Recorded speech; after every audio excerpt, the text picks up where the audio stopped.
Purpose of life अर्थात जीवन का उद्देश्य। आज का यह वीडियो इस प्रश्न के साथ शुरू हो रहा है और वास्तविक रूप से आपको बहुत ही आनंद आएगा इस वीडियो में। जहाँ पर प्रश्न होता है वहाँ उत्तर होता है और जब उत्तर मिलता है तो हृदय को अत्यंत ही प्रसन्नता होती है। और मज़े की बात यह है कि जब आप वीडियो देखेंगे तो आपको लगेगा कि अरे ऐसा भी होता है जीवन में, क्योंकि अमूमन हम सभी के जीवन में यह प्रश्न ज़रूर आता है कि हमारे जीवन का उद्देश्य क्या है। तो इसको हम जानेंगे अपने इस वीडियो में। यदि आप जीवन के उद्देश्य को जानना चाहते हैं अर्थात पर्पज ऑफ लाइफ को जानना चाहते हैं तो आप इस वीडियो को अंत तक देखिएगा। वास्तविक रूप से यह वीडियो बहुत ही इंटरेस्टिंग होने वाला है। जय श्री कृष्ण साथियों, मैं विजय बहादुर आपको अपने इस मोटिवेशनल चैनल श्री कृष्ण विजय मोटिवेशन पर बहुत बहुत स्वागत करता हूं। इससे पहले कि वीडियो को शुरू किया जाए, मैं आप सभी को इस 2023 नए वर्ष की बहुत बहुत बधाइयां देता हूं और उम्मीद करता हूं कि यह वर्ष आप सभी के लिए बहुत ही बेहतर हो। इस वर्ष में हमको क्या करना है, कैसे करना है, इस पर मैं वीडियो बना चुका हूं। उसका लिंक मैं आपको डिस्क्रिप्शन बॉक्स में दे भी दूंगा, आप वहां जाकर के उस वीडियो को देख सकते हैं। चलिए वीडियो को शुरू करते हैं। वास्तविक रूप से यदि देखा जाए तो पर्पज ऑफ लाइफ कुछ होता ही नहीं है। जी हाँ, वास्तविक रूप से यदि देखा जाए तो हम जो जीवन का उद्देश्य की बात करते हैं होता नहीं है, क्योंकि हमें तो कुछ मिलता नहीं है उद्देश्य। उस उद्देश्य की रचना हम स्वयं करते हैं, अर्थात हम अपने जीवन के उद्देश्य को या यूं कहें कि पर्पज ऑफ लाइफ खुद सेट करते हैं और यह देखते हैं कि वास्तविक रूप से हम कर क्या सकते हैं, क्योंकि हमारे भीतर जो अहम का भाव होता है वही तो हमें पर्पज के लिए अंतः प्रेरित करता है और हम अपने जीवन का एक मकसद अर्थात एक उद्देश्य निर्धारित करते हैं और उसके तहत करने का प्रयास करते हैं। कभी कभी तो यह लगता है कि हम जिस पर्पज अर्थात जिस उद्देश्य के लिए कार्य कर रहे हैं और उस उद्देश्य की प्राप्ति हो जाए, फिर भी हमें लगता है कि कुछ न कुछ छूट सा गया है। इसको हम एक बहुत छोटे से उदाहरण के द्वारा भी समझ सकते हैं। जैसे आप देखे होंगे कोई फूल है, किसी भी तरह का फूल मान सकते हैं, मान लीजिए कि गुलाब का फूल है और गुलाब का फूल है, उसके साथ साथ उसमें खुशबू भी है। वह फूल जब खिलता है तो अपने साथ खुशबू को बिखेरता है, लेकिन क्या गुलाब के जीवन का यह उद्देश्य है खुशबू बिखेरना? इस पर भी एक प्रश्न अपने आप से पूछने की ज़रूरत है कि उस फूल को यदि खुशबू वह बिखेर रहा है तो वास्तविक रूप से उसके खुशबू का महत्व कब तक है?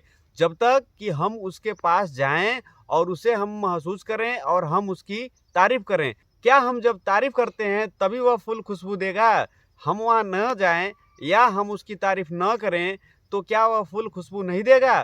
तब भी वह खुशबू देगा। तो हम कैसे कर सकते हैं कि उसके जीवन का यह उद्देश्य है कि खुशबू प्रदान करना। यदि आप मानते हैं कि उस फूल का उद्देश्य है खुशबू प्रदान करना, तो जब खुशबू प्रदान करना उसका उद्देश्य है तो हम जब उसके पास जाते हैं, उसे प्राप्त करना चाहते हैं, तो उसके पास जो कांटे हैं वो हमें अपने कांटे चुभो देता है। तो क्या वह अपने जो उद्देश्य है उसकी पूर्ति कर रहा है? बिल्कुल इसी तरह से हमारे भी जीवन में इस तरह के उद्देश्य निर्धारित होते हैं और उसके तहत हम कार्य करना चाहते हैं।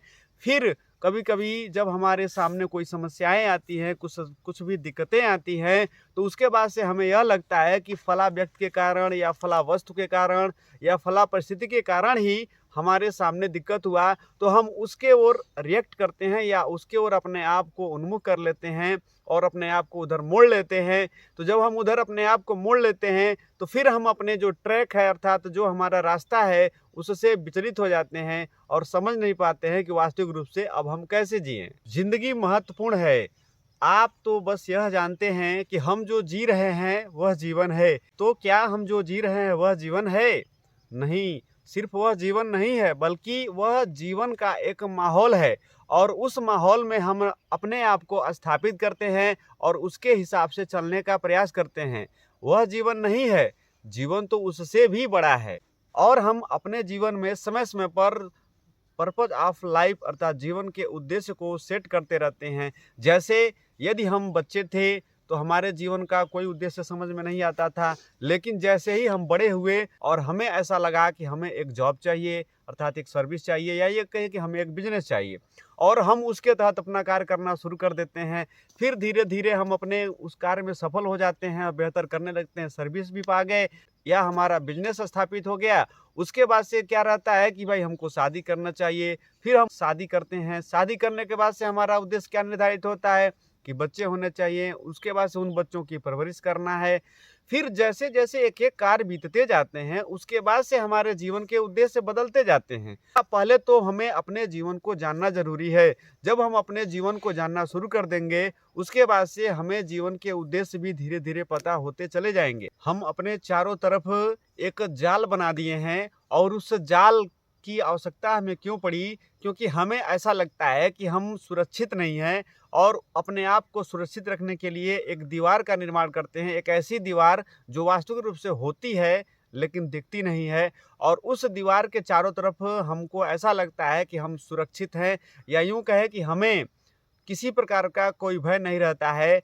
लेकिन आप ये कितना भी बेहतर घर में रह रहे हो, कितना भी सुंदर उस घर की दीवारें हों, आप उस दीवारों से बाहर निकलने का प्रयास अवश्य करेंगे, क्योंकि आपको दरवाजे की आवश्यकता है। तो हम अपने चारों तरफ जो दीवार बनाते हैं, उसमें दरवाजे भी बनाते हैं।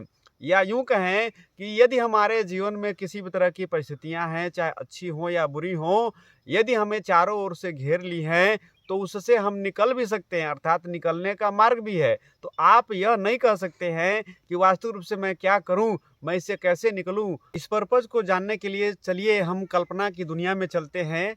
वास्तविक रूप से कल्पना की जो दुनिया होती है अपने आप में विशिष्ट होती है। तो एक बार उस कल्पना की दुनिया में चल करके गोते लगाते हैं। कल्पना करिए आप कि जब हम ऐसी अवस्था में थे कि हमारे पास कुछ विशेष करने को नहीं था, और हम स्वच्छंद रूप से प्रकृति की गोद में विचरण कर रहे थे।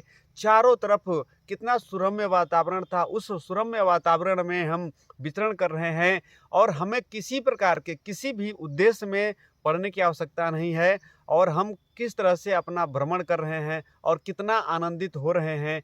जहाँ गए वहाँ रह गए, भी मिला खाए पिए आराम से रहने लगे। ना कहीं रहने का टेंशन, ना कुछ विशेष खाने का टेंशन, बस सिर्फ और सिर्फ हमें चलते जाना है। जहाँ जो भी मिला उसको ग्रहण किए और आगे बढ़ते गए।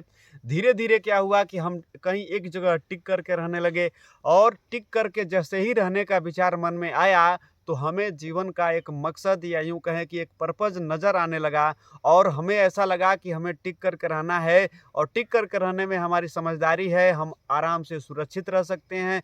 फिर हमने धीरे धीरे अपने खाने की भी व्यवस्था की। धीरे धीरे हमें लगा कि हमारे अंदर शर्म हया लाज भी है, और उसके लिए हम अपने तन पर पर्दा भी करने लगे, अर्थात वस्त्र, या यूं कहें कि अपने तन को ढकना भी प्रारंभ कर दिए।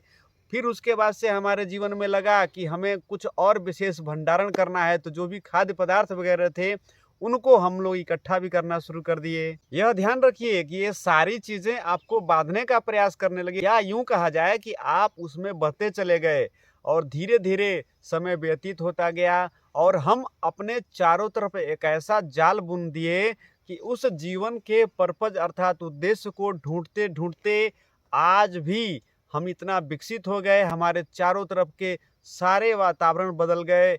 एसी वाले घरों से लेकर के, या यूं कह सकते हैं कि हम सारे ऐशो आराम के चीज़ों के बीच में रहते हुए भी आज भी पर्पज ऑफ लाइफ अर्थात जीवन के उद्देश्य की तलाश में ही हैं, और हम यह ढूंढना चाह रहे हैं कि वास्तविक रूप से हमें जीवन का वह पर्पज प्राप्त हो, या यूं कहें कि हम अपने ईगो को आगे करके उस पर्पस की तलाश में निरंतर चलते जा रहे हैं, लेकिन उसका कहाँ विराम होगा उसके बारे में हम सोच नहीं रहे हैं। जबकि हमें करना क्या चाहिए कि हमें यह महसूस करना चाहिए कि वास्तविक रूप से जो हमें जीवन मिला है उसे जानने का प्रयास किया जाए, और हमारे चारों तरफ जो भी चीज़ें हैं उसे भी जानने का प्रयास किया जाए। दूसरे शब्दों में हम यह कह सकते हैं कि हमारे चारों तरफ की जो संरचना है, अपार रूप से फैला हुआ जो ब्रह्मांड है, उसे हम किस तरह से जानें समझें। जब हम उसे समझना शुरू कर देंगे, उसके बाद से हमें लगने लगेगा कि वास्तविक रूप से हमारे जीवन का उद्देश्य क्या है, या पर्पज ऑफ लाइफ हमारे लिए क्या है। उम्मीद करते हैं कि आपको हमारा आज का यह वीडियो पसंद आया होगा। हाँ, ये सही बात है कि यह वीडियो आपके दिमाग में बहुत सारे प्रश्नों की बौछार करेगा और करना भी चाहिए। हमारे इस वीडियो का यही उद्देश्य था कि आपके दिमाग में प्रश्नों का बौछार हो और आप निश्चित रूप से कुछ बेहतर करने का प्रयास करें। यदि आपको मेरा ये वीडियो पसंद आया हो तो आप इसे लाइक करें, शेयर करें और कमेंट करें। और हाँ, यदि आप हमारे इस चैनल पर नए हो तो कृपया इसे सब्सक्राइब करें, आइकन को अवश्य दबाएं जिससे आपको समय समय पर नए वीडियो के नोटिफिकेशन मिलते रहें। मिलेंगे फिर एक बेहतरीन वीडियो में, तब तक के लिए धन्यवाद।